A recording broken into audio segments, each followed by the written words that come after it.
পৃথিবীটা কত সুন্দর এখন অনুভব করতে পারছো? তুমি কি এখনো আমাকে ভয় পাও? তোমার কি আমাকে ওই গায়ের মানুষগুলোর মতো মনে হয়?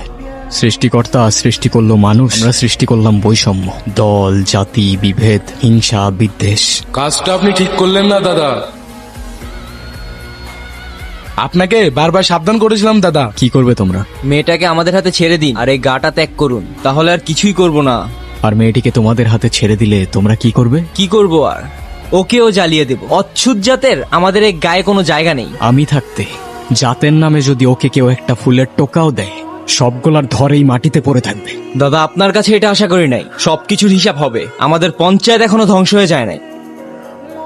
ভয় পেও না, ওরা তোমার কোনো ক্ষতি করতে পারবে না। তোমাকে একটা কথা বলার ছিল, আমি ভালোবাসি তোমায়। জানি হয়তো এখনো কোনো উত্তর দেবে না তুমি, তবু আমার মনে যা ছিল আমি তোমায় বলে গেলাম। এখন অন্তত তোমার নামটা জানতে পারি? অনু।